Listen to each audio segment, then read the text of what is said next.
Vamos a comenzar con un poco de historia universal y les voy a decir por qué vamos a comenzar con historia universal, porque no podemos ir directamente al estudio si no entendemos un poco de la historia que ha pasado en la vida de la humanidad, desde los tiempos de Adán, cómo se ha dividido cada uno de los eventos por el cual el Señor nos da a nosotros indicaciones de comportamiento, y no solo eso, sino que también nos enseña lo que ha de venir, para que lo podamos identificar y lo que estamos viviendo. Lo que están viendo ustedes ahí es un mapa del imperio greco-macedonio, uno de los 4 imperios que describe el libro de Daniel, o mejor dicho, una de las 4 bestias que describe el libro de Daniel, de 7 en totalidad que han gobernado y gobernarán a la humanidad bajo la dirección de lo que el Apocalipsis dice que es el dragón o lo que es Satanás. Cuando nosotros escuchamos hablar en el Apocalipsis de Babilonia, a veces tenemos un concepto muy limitado de lo que significa Babilonia y lo tomamos de una forma no solamente aislada, sino que no nos da la verdadera dimensión de lo que el libro está diciendo. Esa es la idea de este estudio que vamos a tener en 2 semanas.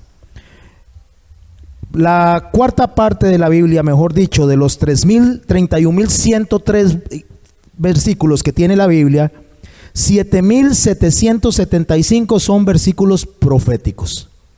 Oiga, de 30.103, 7.775 son proféticos.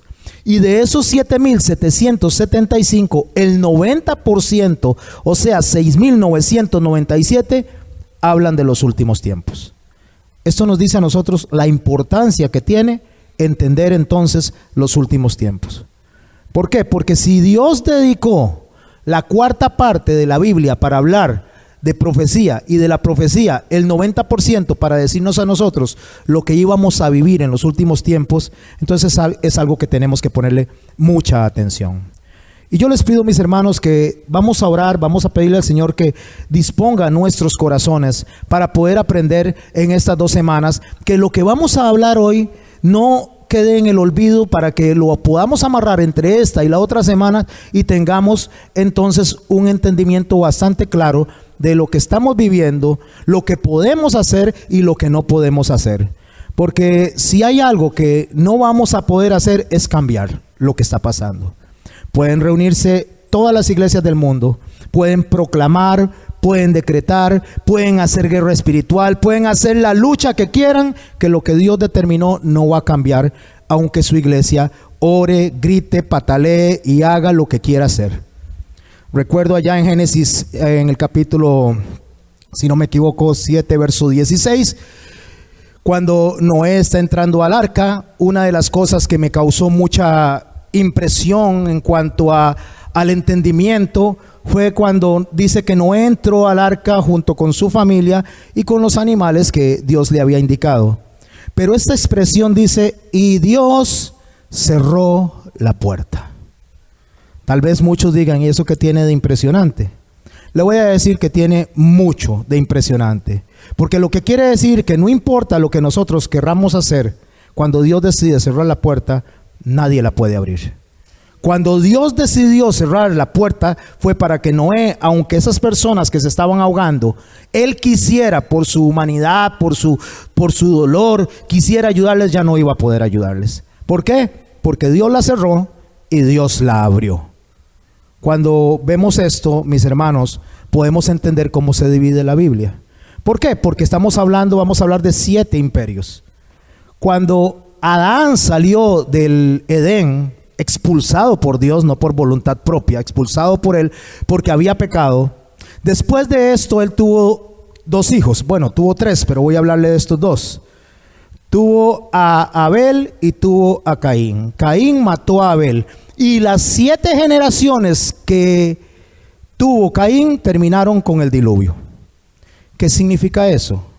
Y terminan con Lamec, que fue un depravado, el más depravado de todos, que tenía varias mujeres.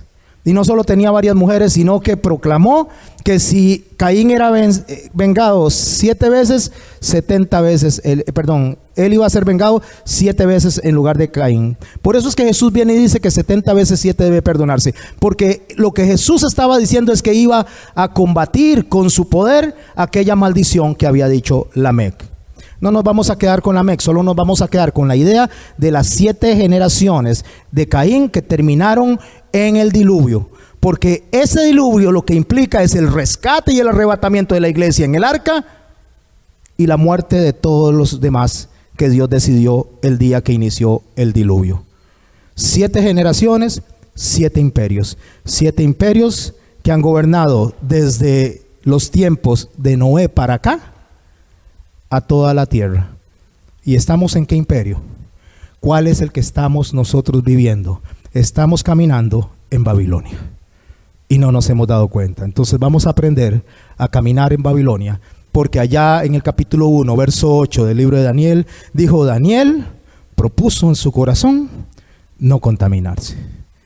Y nosotros no vamos a poder cambiar lo que Dios determinó, no vamos a poder salvar al que Dios no quiere salvar, no vamos a poder sanar al que Dios no quiere sanar. Nosotros no podemos hacer nada que Dios no quiera hacer, porque Él cierra y abre la puerta. Pero sí podemos saber cómo caminar en Babilonia y, como Daniel, proponernos no contaminarnos en medio de esto. Jesús dijo: no te pido que los saques del mundo, sino que los guardes del malo.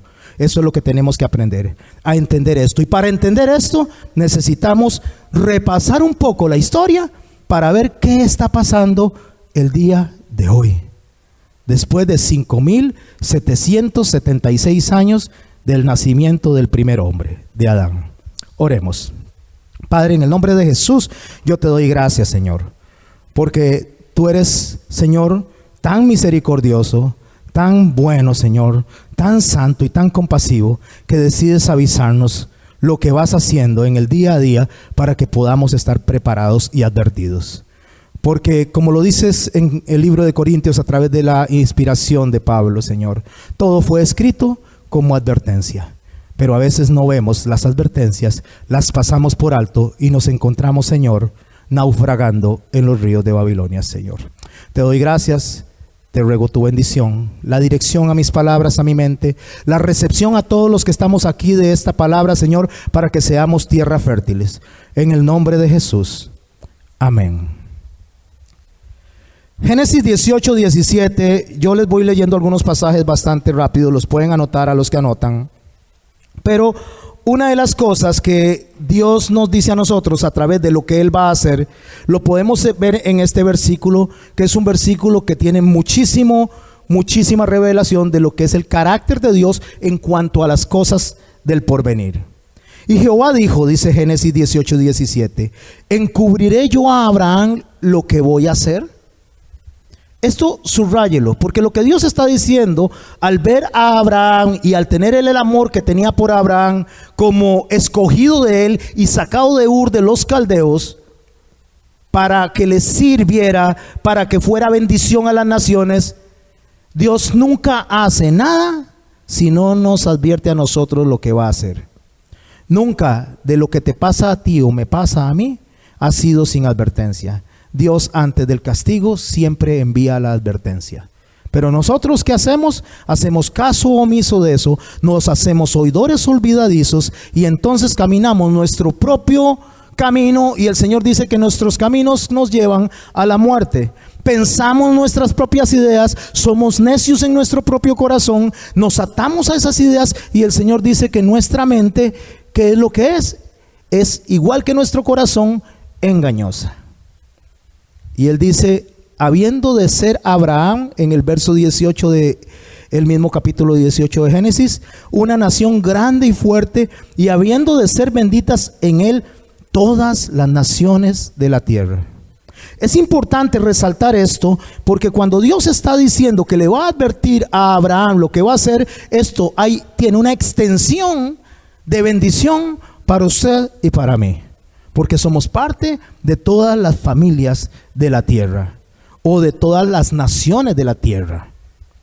Amós 3:7, en el verso, ahí en el capítulo 3, verso 7 dice, porque no hará nada Jehová el Señor sin que se revele su secreto a sus siervos los profetas. Repito, porque no hará nada Jehová el Señor sin que revele su secreto a sus siervos los profetas. Y continúa diciendo Amós en el verso 8 del capítulo 3, si el león ruge, ¿qué está haciendo Dios? Recordemos una de las prédicas que nos dio don Víctor Loaiza, nuestro pastor, dice, si el león ruge, cuando Dios ruge, son advertencias. Dios está hablando, Dios está diciendo lo que va a hacer. Y dice, si el león ruge, preguntamos, ¿quién no temerá? ¿Se ha puesto usted a pensar cuando en un momento determinado usted está en su casa, está muy cómodo y se empieza a mover la tierra? Y viene un temblor y llega hasta los 8 grados, 7 grados, como el tiempo que vivimos cuando Cinchona o cuando el de Limón, que fue tan destructivo. Los que se acuerdan, que están más grandes, creo que tuvimos temor, ¿o no? Donde usted sintió que la tierra se movía abajo, ¿podía hacer usted algo? Nada. Es lo que entiendo cuando dice, y Dios cerró la puerta. ¿Puede usted pararse y empezar a orar y decir, yo declaro y yo decreto que este terremoto no se dé? No. Dios ruge. Dios decide. Y Dios decidió un comportamiento, permitir un comportamiento, para que usted y yo, que somos sus hijos, tantísimos años después, entendamos lo que ha de venir. Segunda de Pedro, capítulo 1, verso 19 dice, tenemos también la palabra profética más segura, a la cual hacéis bien en estar atentos, como una antorcha que alumbra un lugar oscuro, hasta que el día esclarezca y el lucero de la mañana salga en vuestros corazones. ¿Qué es lo que Dios le está diciendo a usted y a mí? Que la palabra profética no solo es clara, sino que aparte de ser de entendimiento, nos llama a estar atentos. La profecía no es algo para pasar por alto.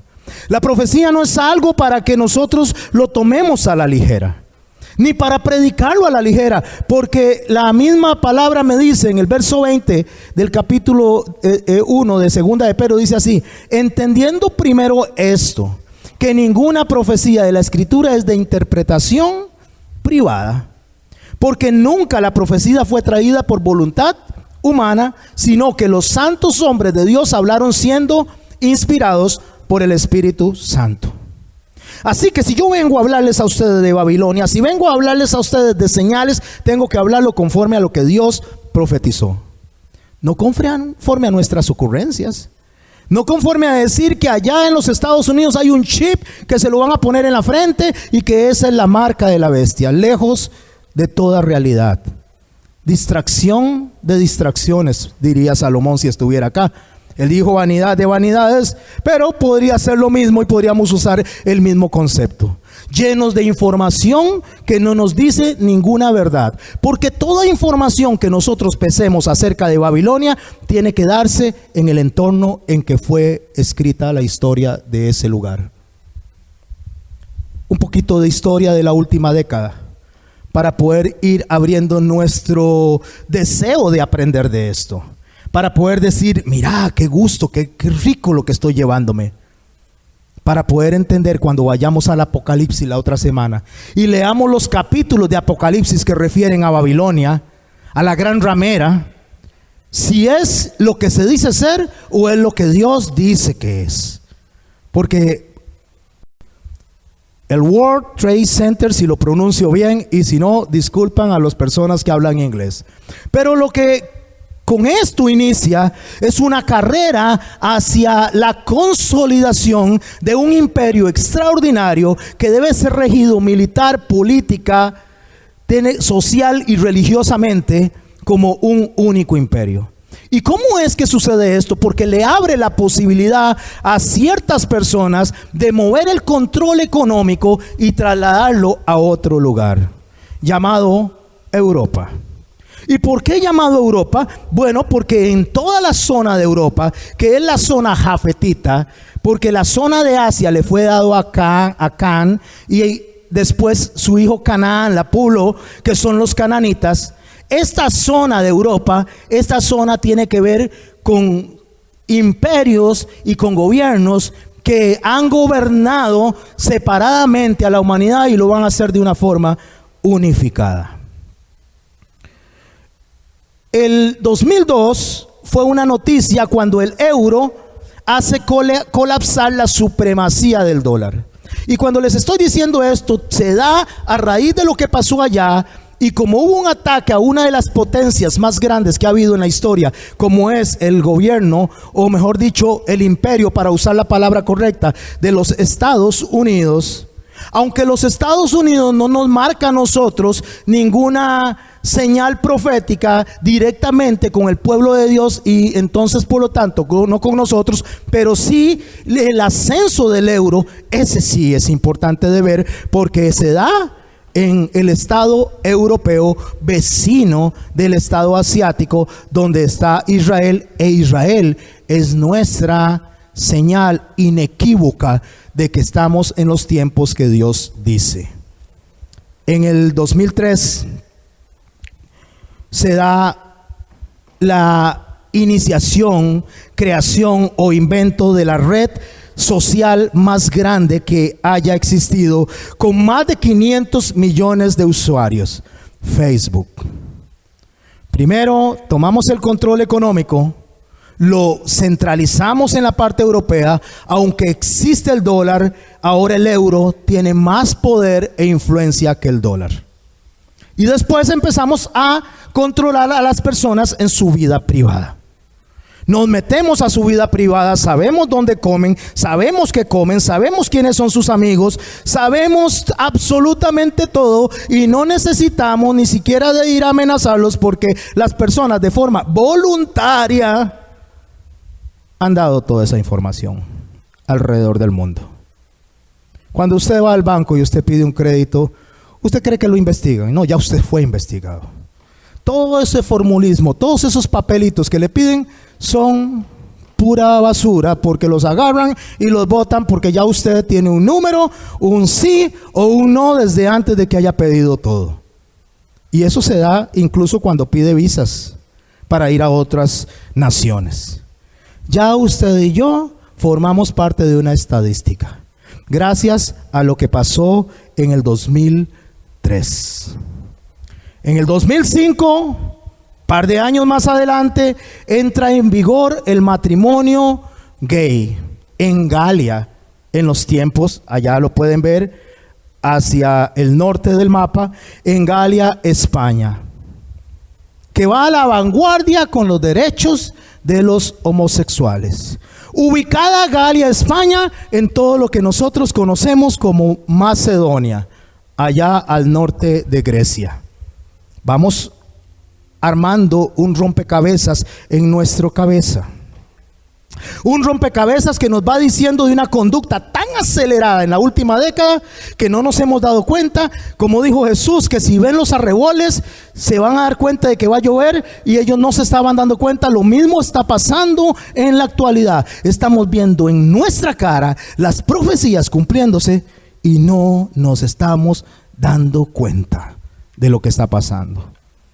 Entonces, allá después de que el matrimonio homosexual es aprobado, 14 naciones en la actualidad lo aprueban y lo siguen, y tenga la seguridad que de aquí a un par de años en todo el orbe va a estar aprobado. ¿Puedes detenerlo? No. ¿Puedes hacer algo? No. Puedes guardar tu corazón para que no sea contaminado. Pero lo demás, Dios lo determinó y va a pasar. En las escuelas se está dando información que lleva al corazón a aceptar esta nueva norma y conducta que viene desde los tiempos macedonios. También en las fábulas, en la música, en las imágenes, en todo. Un muñequito amarillo cuadrado de pantalones que vive en una piña es una imagen subliminal con su compañero rosado de esto para los niños, para que lo acepten, para que sea natural, para que sea parte de, para que yo diga, oh, esto no es tan malo. Y les digo, mis hermanos, esto es abominación a los ojos de Dios, como lo fue en Sodoma y Gomorra y como lo es ahora. Allá en el 2009 se inventa el acelerador de partículas en Ginebra, o se mejora el acelerador de partículas en Ginebra. ¿Alguien ha oído qué es el acelerador de partículas? Levante la mano. Tenemos 3 personas. ¿Para qué? ¿Para qué queremos construir un acelerador de partículas?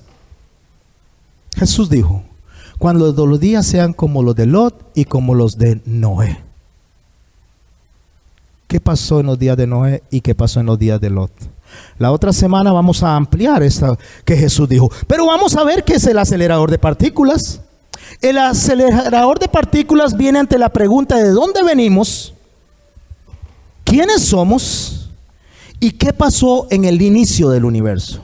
El acelerador de partículas es una máquina que permite a los científicos ir más allá de las galaxias y llegar hasta los orígenes del universo y saber dónde se dio el famoso Big Bang y cómo se produjo, para poder explicarle a usted y a mí el origen de la creación.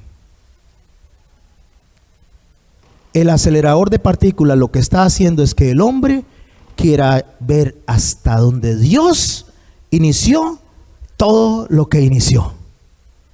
El hombre quiere saberlo. El hombre, al igual que en el Edén, no ha cambiado y quiere ser como Dios. Génesis 11:4, lo leo. Y dijeron, ¿en dónde? En Babilonia.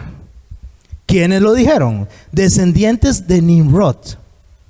Y dijeron, vamos, edifiquemos una ciudad y una torre, a la cual se le llamó después Torre de Babel, cuya cúspide llegue ¿a dónde?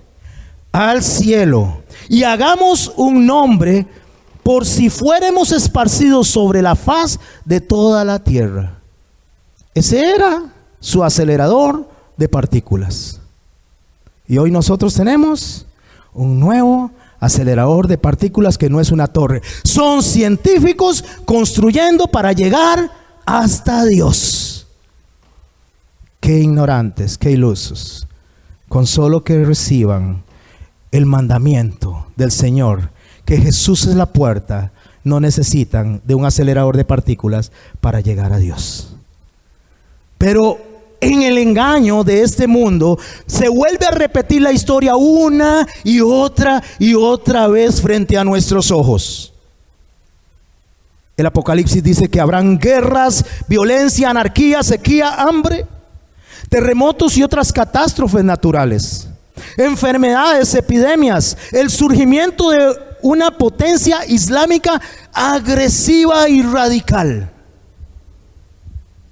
fundamentalista, y que la Unión Europea alcanzará el dominio mundial. Eso nos enseña el Apocalipsis, pero no nos vamos a meter ahí todavía. Después vamos a ver los textos que nos hablan de esa Babilonia. Babilonia, para comenzar, fue un antiguo imperio localizado en la región central de Mesopotamia, al norte de Jerusalén. Si ustedes pueden observar, ustedes observan en la línea moradita a Jerusalén. Un poco hacia la derecha, después de Damasco, ven Babilonia. Y si ustedes ven Babilonia en el mapa, lo ven de una forma muy pequeñita en relación a todo lo conquistado por Alejandro Magno, que se llamó el Imperio Greco-Macedonio. Más hacia el sur vemos Susa, la capital que usted va a escuchar y va a leer en el libro de Esther, que pertenecía a los persas, y así que ve en grande el nombre de Persia, y al norte el nombre de Media. Estos son los imperios medo-persas mencionados en el libro de Daniel. en relación y comparación a Babilonia son enormes. Babilonia es muy pequeño. Allá hacia el sur de Jerusalén podemos ver Egipto. Voy a hablar un poquito de Egipto, y al norte de Egipto vemos a Libia. ¿Lo ubican todos? El gobierno de Egipto y el gobierno de Libia fueron conquistados por el gobierno de Nabucodonosor. El gobierno de Libia y el gobierno de Egipto eran potencialmente los imperios que generaban comercio durante las primeras generaciones de la humanidad. Allá toda esta zona inició con el famoso Sargón el Grande, que inició con lo que fueron las civilizaciones como las conocemos ahora. Organizó ejércitos, de hecho organizó los saqueos, porque como era el primer ejército con 5.600 hombres, para alimentarlos les permitía que fueran una vez al año a otras latitudes, a otros pueblos, robaran las cosechas y los trajeran de regreso.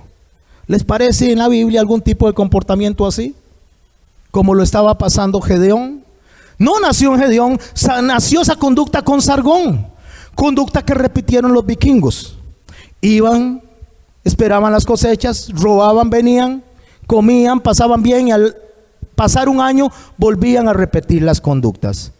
¿Quién lo inventó eso? Sargón primero, o Sargón el Grande.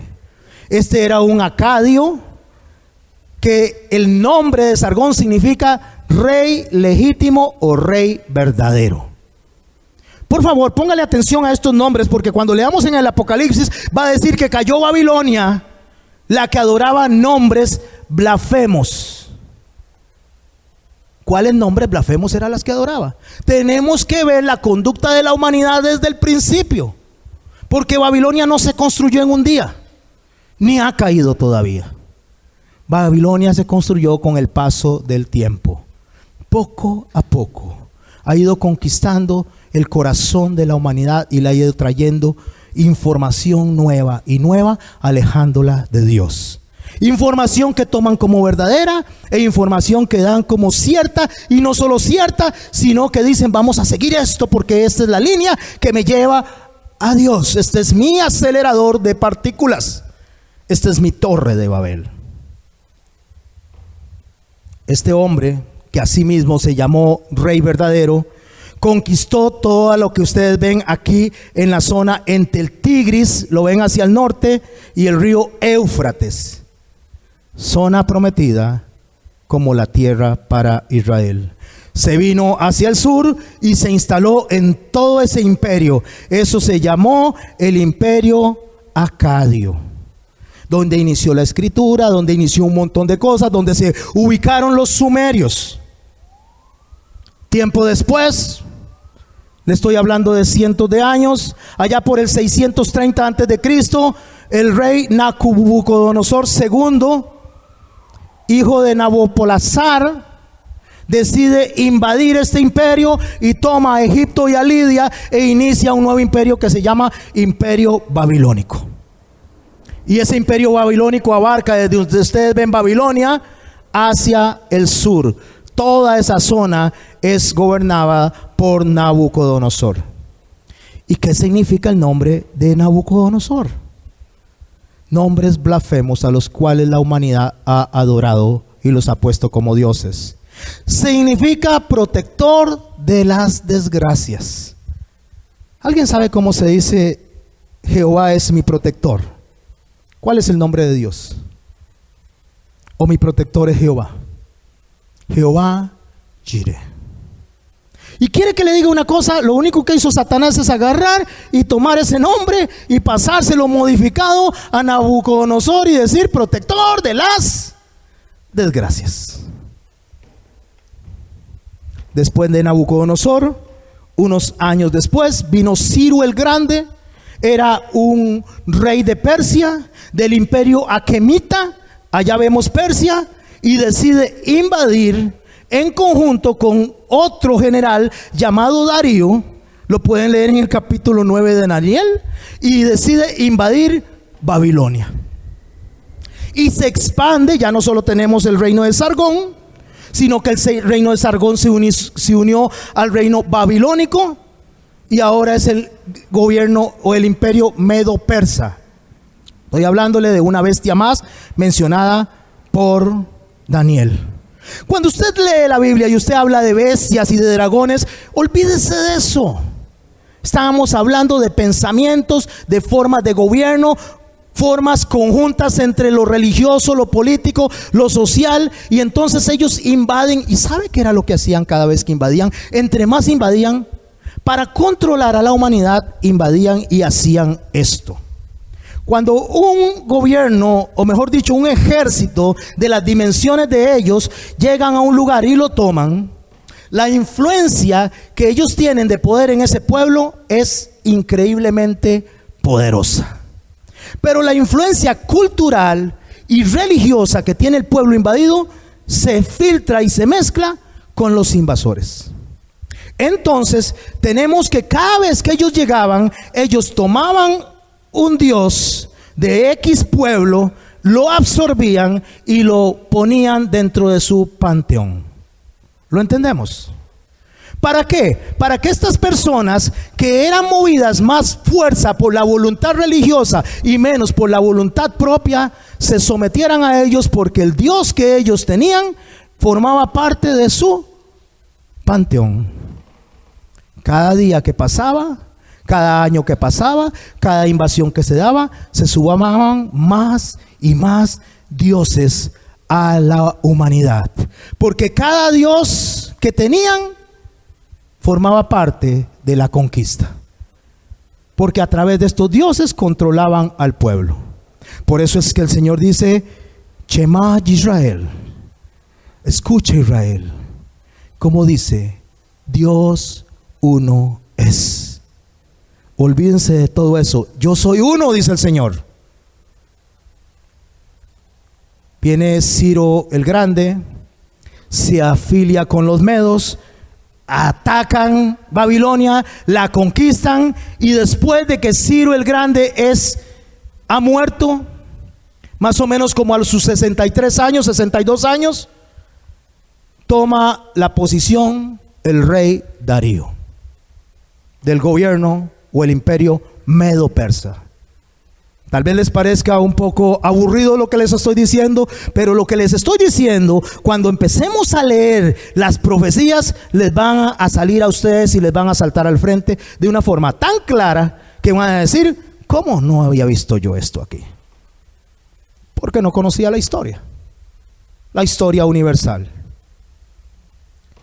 Cuando el gobierno medo-persa está en su apogeo, viene un gobierno al norte, allá en Grecia, y abarca y conquista a los medo-persas, que a la vez conquista Babilonia, y por lógica iba a conquistar todo Egipto, porque era lo que gradualmente ha ido creciendo como un imperio que controla a la humanidad en todas las áreas. Y entonces este imperio viene y toma todo lo que ustedes están viendo ahí, y este se llama Alejandro Magno.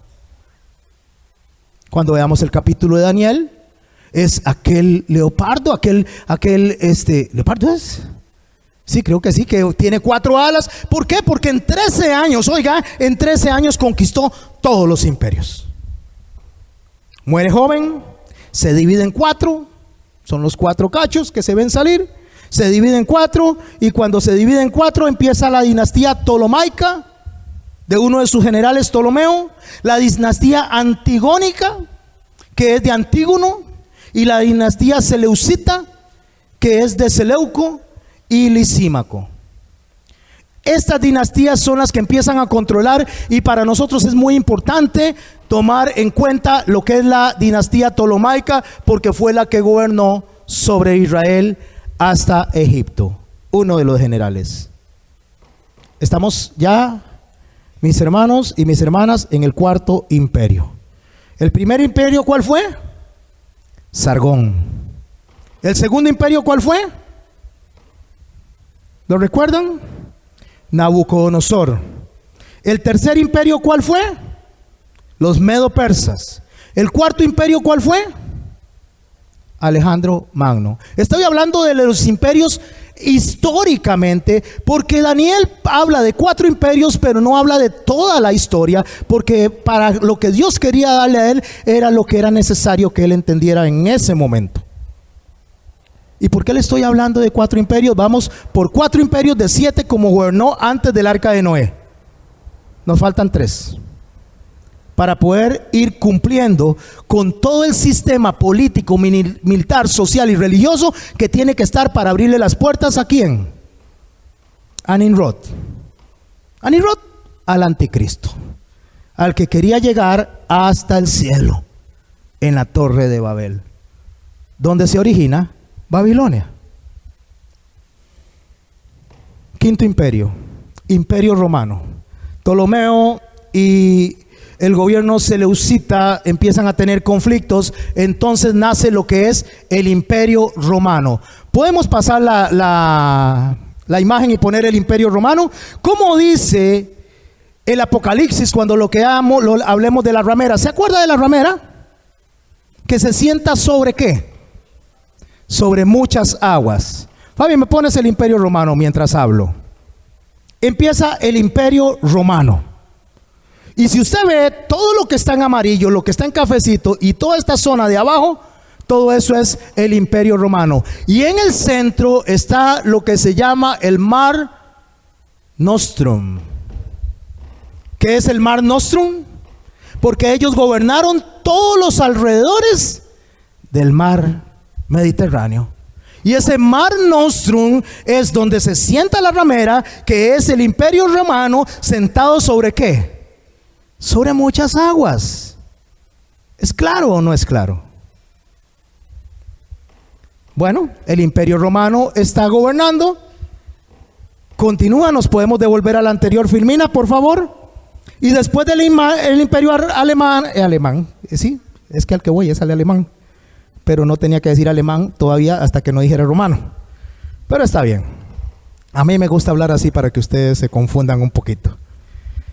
Después del Imperio Romano, entonces viene el imperio que se le llama Deutsches Reich. Y cuando le estoy hablando de Deutsches Reich, ¿le suena a alguien eso del Reich? A Hitler. Entonces es el Reich, el Führer, el Kaiser. Pero usted sabe que Hitler solo era un monigote. Solo fue un pedacito de eso. Solo fue una conclusión para que se generara la guerra más increíble en todo el mundo y se le diera el poder a las Naciones Unidas para gobernar al mundo, y a través de las Naciones Unidas la Unión Europea se sumara después como potencia y poder empezar a trabajar en el séptimo imperio, que es el que va realmente a gobernar todo el mundo. Porque ni Sargón gobernó todo el mundo, ni Nabucodonosor gobernó todo el mundo, ni los medo-persas, ni Alejandro Magno, no. Pero el séptimo imperio sí iba a gobernar todo el mundo.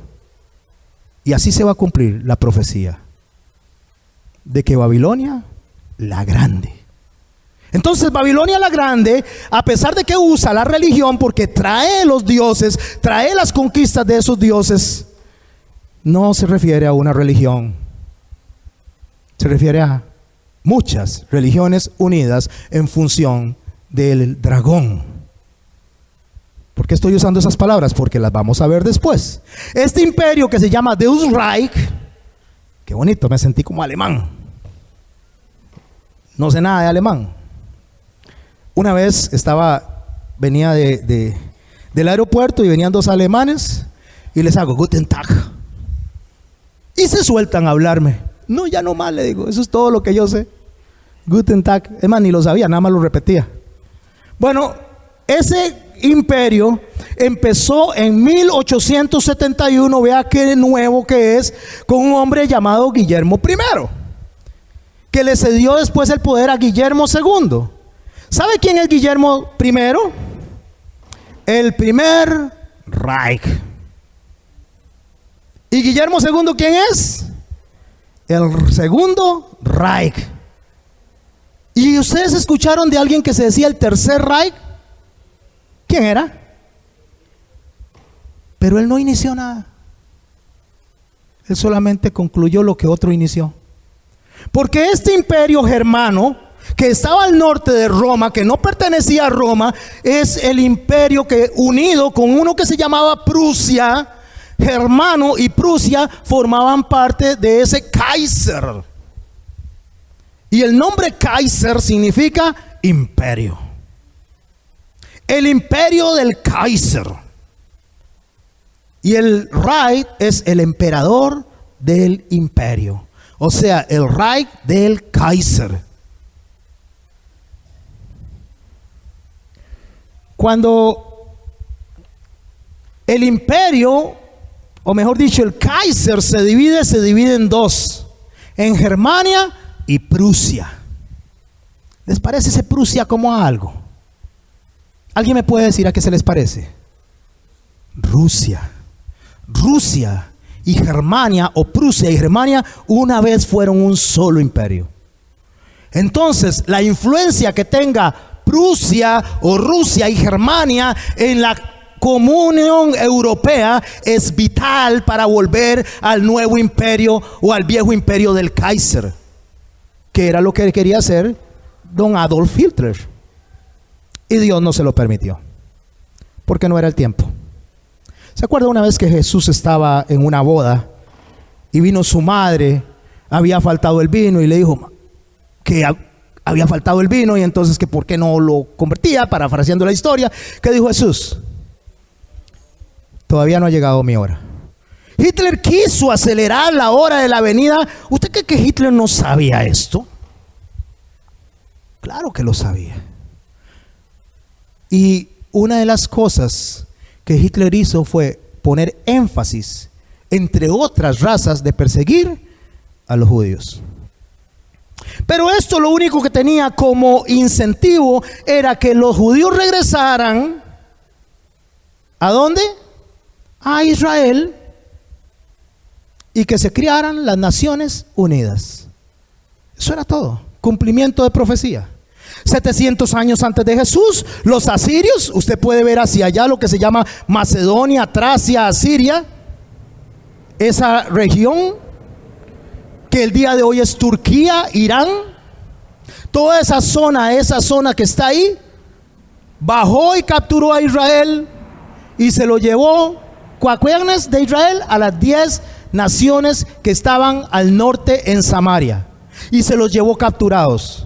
200 años después vino Nabucodonosor y se llevó a 2 de las tribus que quedaban, Judá y Benjamín, y se las llevó a Babilonia.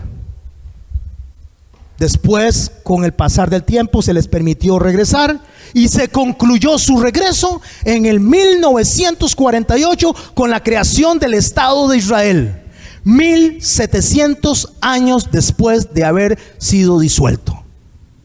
Eso es increíble para la humanidad, porque nadie podía creer que después de 1700 años, donde habían sido esparcidos, regresaran 2 de las tribus, Judá y Benjamín, pero al día de hoy se les llaman judíos. Y regresan y inician el Estado de Israel tal como lo conocemos hoy, con sus mismos enemigos filisteos al norte, sus mismos enemigos asirios más arriba, y sus mismos enemigos babilonios más a la derecha, y más abajo tienen a los moabitas con diferentes nombres: Jordania, Cisjordania, Palestina, a los filisteos. Y tenemos más hacia el sur, tenemos la India, que no es más que lo que era Madián, descendientes de Abraham. Toda esa zona, si queremos, aquí vamos a empezar a ubicar cada una de las familias de nuestro padre Abraham. Este problema no es un problema político. Este problema no es un problema religioso, es un problema de familia. Todos peleando por la herencia de papá. Este primer Reich, el nombre que le puso al imperio, se llamaba el Sacro Imperio Romano Germánico. ¿Se acuerda lo que quería hacer Hitler? De volver a levantar la raza aria. Y lo que él quería era levantar este Sacro Imperio Romano Germánico. el santo imperio germánico, volverlo a restaurar, que lo que tiene la influencia de muchísimos años, desde Sargón hasta el día de Hitler. El segundo Reich lo que proclama es un estado alemán después de la caída de el primero, y el tercer Reich levanta un casi imperio parecido al de Alejandro Magno, hasta que Dios interviene, lo dije, y lo ubica donde lo quiso ubicar. Formó parte solamente de una parte de las profecías para poder cumplir los tiempos actuales. Estamos al día de hoy. ¿Cuántos imperios hablamos? 6. ¿Cuántos faltan entonces para que se cumplan el final de los tiempos? 1. Solo que este va a ser universal. Y a nuestros ojos se está cumpliendo. Nos tienen en Facebook, Instagram. Usted ya no es una persona independiente, individual ni desconocida. Usted es una persona debidamente identificada por este séptimo imperio. No podrás comer, no podrás comprar, no podrás hacer nada si no tienes el sello en la frente. ¿Es un chip? No. Es que tu mente está tan corrompida que es parte de Babilonia sin darse cuenta. Usted y yo. No hay nadie que no viva en Babilonia. Daniel vivía en Babilonia. Pero él dijo, propuso en su corazón no contaminarse. Mi hermano y mi hermana, ¿tienes que ir a trabajar? Sí. ¿Tienes que ganarte el pan el día a día? Sí. ¿Necesitas sacar pasaporte? Sí. O Daniel no trabajaba en Babilonia. Servía a 4 reyes. Pero su corazón no se contaminó. Daniel no podía hacer nada por lo que estaba pasando. Daniel no podía cambiar nada de lo que estaba cambiando. Pero un día, leyendo el libro de Jeremías, allá por el capítulo 11, empezó a darse cuenta de que algo estaba pasando. Y se estaban cumpliendo los 70 años desde la deportación de Babilonia.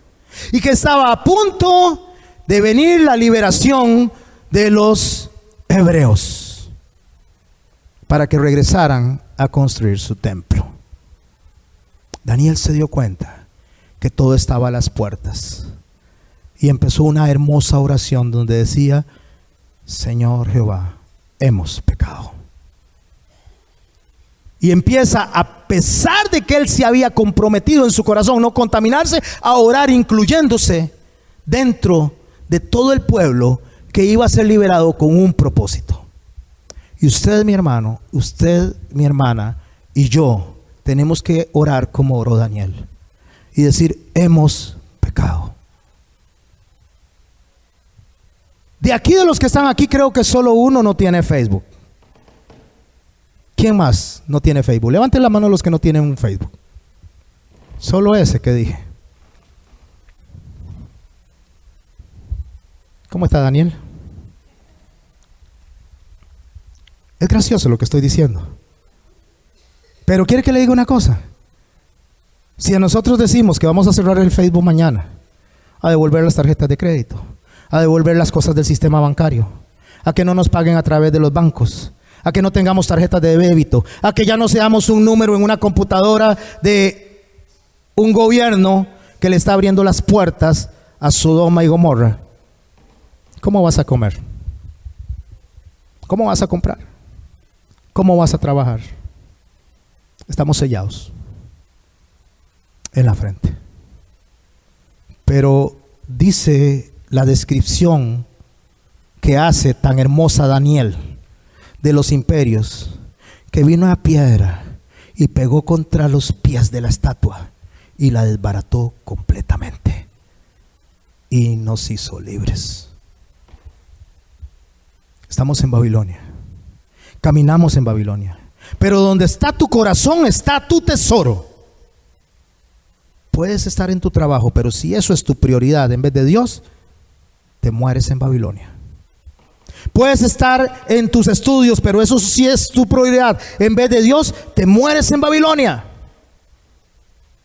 Puedes salir al supermercado y comprar cosas que no agradan al Señor y utilizarlas.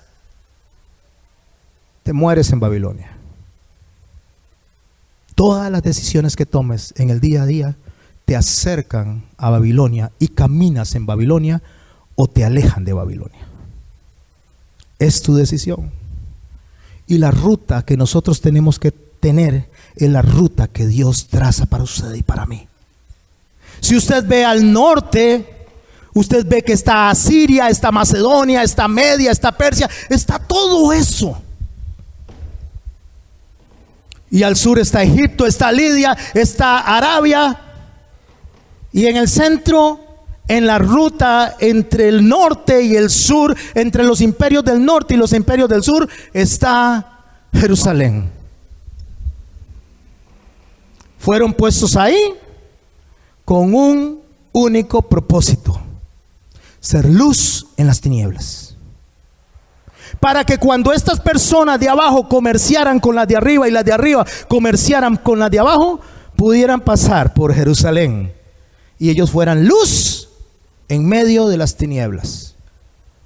Para que cuando estas personas transitaran por esta vía, porque estaba la vía Dimari que bordeaba toda la parte filistea, pero era demasiado larga, tuvieran la necesidad de pasar por ahí donde estaban los cananeos primero, y ellos eran los que comerciaban con los del norte y los del sur.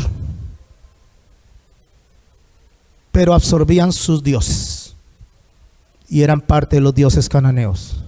Se sincretizaban con el pensamiento imperial. Israel tenía que asentarse ahí después de cruzar el Jordán, y lo vamos a ver después la otra semana. Después de cruzar el Jordán tenía que asentarse ahí y tuvo que poner 12 piedras por indicación que se le dio a Josué, una por cada tribu, para que cuando las personas pasaran del norte al sur y del sur al norte preguntaran: ¿y esas piedras qué son? Y ellos contaran cómo fueron sacados de Egipto, pasados por el desierto, por las aflicciones, superadas las aflicciones, metidos a la tierra prometida, y que Dios, el proveedor, el Señor de señores, les había sostenido, les había fortalecido y les continuaba fortaleciendo en medio de Babilonia. Pero no ese pedacito de Babilonia, sino en todo ese gobierno universal. Nosotros tenemos que ser luz en medio de las tinieblas. Es la carrera a Jericó. Es lo que nos dice a nosotros que nosotros tenemos que hacer y que decir cuando se nos acercan los babilonios. O me comporto como babilonio, o soy luz como lo fue Daniel, sin contaminar su corazón. Apocalipsis nos habla de dos bestias. ¿Usted sabe que hay dos bestias en la actualidad? Dos imperios gobernando. El imperio religioso, que incluye a los no romanos y a los romanos. Porque la iglesia que conocemos nosotros visible, que no es la iglesia de Dios, ni tampoco es la iglesia que está allá en Roma, en Italia, sino que es todo el que dice que es de Jesucristo, se ha vendido a Babilonia. Ha llevado sus dioses y le ha dicho a Babilonia: estos son mis dioses, voy a sincretizarme, vamos a hacer uno. Y Dios dice: Shema Israel, Dios uno es. Sean luz. Y cuando pasen del norte al sur y del sur al norte y pregunten cuáles son esas piedras, ustedes puedan decir: somos cristianos. Vivimos en Babilonia, pero somos diferentes. Primera de Pedro, para ir dejando para la otra semana esta maravillosa historia que Dios está regalándonos en nuestros corazones. Primera de Pedro capítulo 2 verso 1. Dice así: Desechando pues toda malicia, todo engaño, hipocresía, envidias y todas las detracciones, desead como niños recién nacidos la leche espiritual no adulterada. ¿Qué es no adulterada? No contaminada. Como dijo Daniel, propuso en su corazón no contaminarse, para que por ella crezcáis para salvación, si es que habéis gustado de la benignidad del Señor. O sea, si de verdad son cristianos. Pero si usted dice que es cristiano y solo lo dice de la boca para afuera, su corazón sigue viviendo y corrompiéndose cada día más en Babilonia. Aunque a los ojos de nosotros usted y yo nos veamos santísimos, a los ojos de Dios dice: tú eres un babilonio, caminando y revolcándote en Babilonia. Y un día Dios va a sacar eso a la luz. Marcos 4:22, porque no hay nada oculto que no sea manifiesto, ni escondido que no salga a la luz. Y eso lo dijo Dios. Y si Dios lo dice, es verdad. Y si es verdad, dice que toda palabra que Él envía no regresa vacía, porque cumple su propósito para la cual fue enviada. Y tiene dos caminos: arrepentimiento e ir con los demás babilonios al infierno, al cielo, perdón, ya hice un enredo. Tienes arrepentimiento y salir de Babilonia, o seguir viviendo con ellos e ir al infierno. Tienes dos decisiones: la derecha o la izquierda. ¿O no lo dijo Jesús? ¿O no lo dijo Dios? La maldición está al frente tuyo, a la derecha y a la izquierda. Tú decides. Tú decides. ¿Qué te vas a proponer en tu corazón? Y sigue diciendo el verso 4 de 1 de Pedro 2: acercándoos a Él, después de que nos sacamos. Y oiga lo que dice: piedra viva. ¿Quién es la piedra viva? Desechada ciertamente por los hombres, mas para Dios escogida y preciosa. 5. Vosotros también, ¿se acuerdan de la historia del Jordán? ¿Se acuerdan cómo Josué pasó al frente y le dijo Dios: ponga 12 piedras para que las vean, y cuando pregunten, usted diga qué fue lo que yo hice con ustedes? Y eso se llaman piedras del testimonio. Vosotros, mis hermanos del llamado de Cristo, vosotros también, como piedras vivas, sed edificados como casa espiritual y sacerdocio santo, para ofrecer sacrificios espirituales aceptables a Dios por medio de Jesucristo. Usted y yo somos luz, somos sal en medio de Babilonia. Y si tienes que renunciar a Babilonia y quedarte abrazado de la dependencia de nuestro Señor Jesucristo, Él te va a honrar. No importa lo que digan afuera. No vas a cambiar nada afuera. No vas a cambiar nada del mundo, pero puedes cambiar tu propio corazón.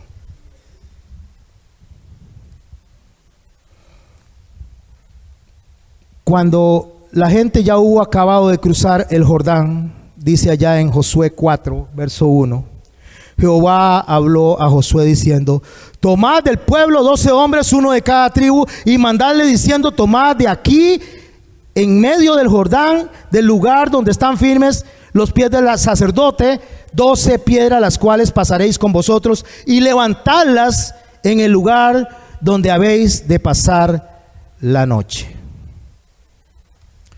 Quiero cerrar con una meditación, y la otra semana vamos a hablar de la mujer y el dragón, de las dos bestias, de la visión de Daniel para tenerlo más claro, y vamos a hablar de la condenación de la ramera.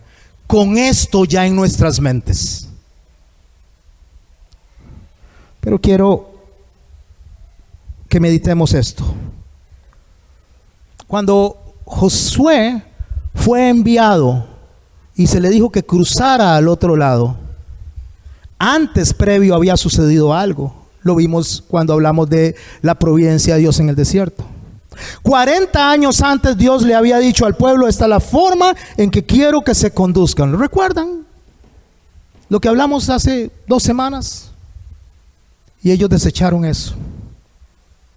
Por cuanto desecharon mi ley, yo los desecharé a ustedes y a sus hijos.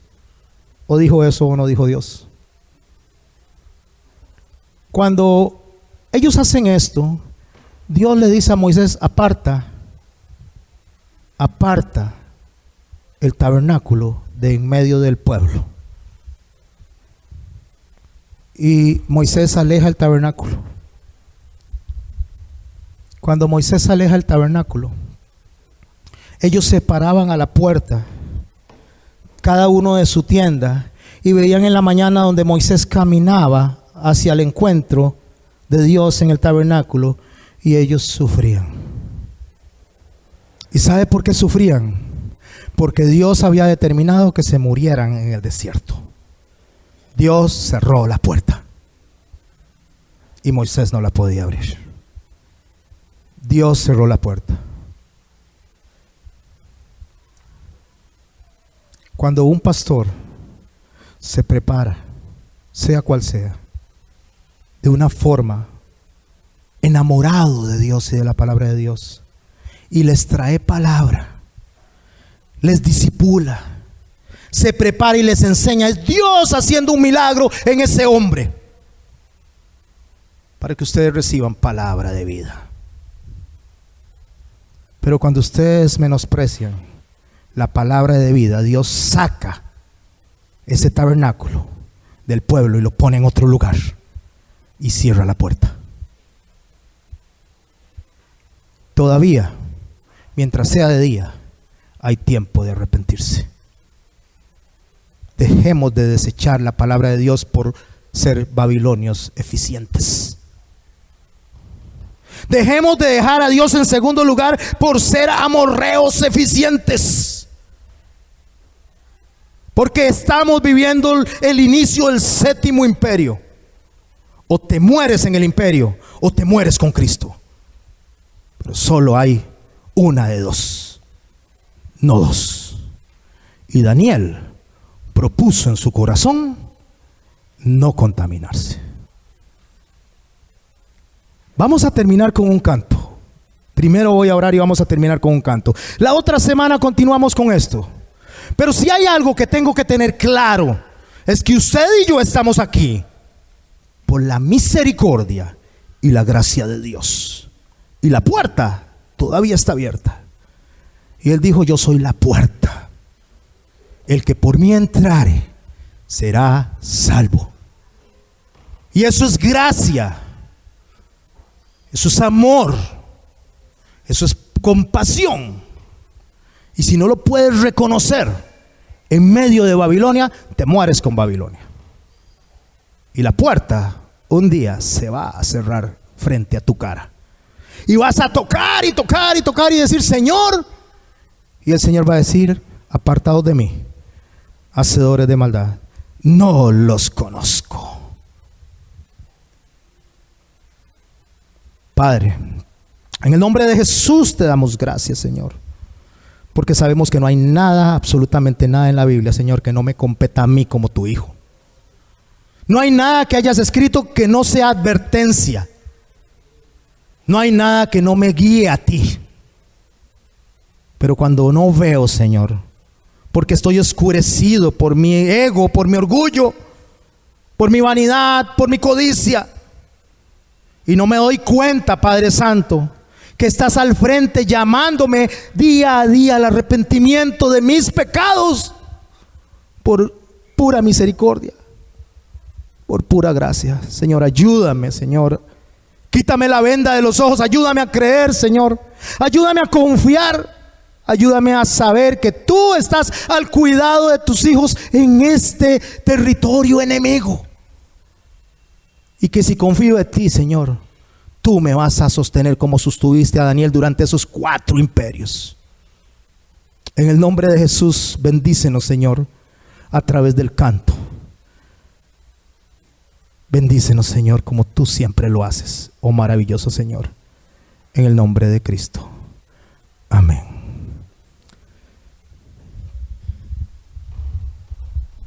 Pongámonos de pie, mis hermanos. Incline sus rostros. Ahí está en la llave, papá. Correcto. Incline sus rostros, cierre los ojos y medite en esta canción. ¿Y por dónde quieres seguir caminando? Ahí está.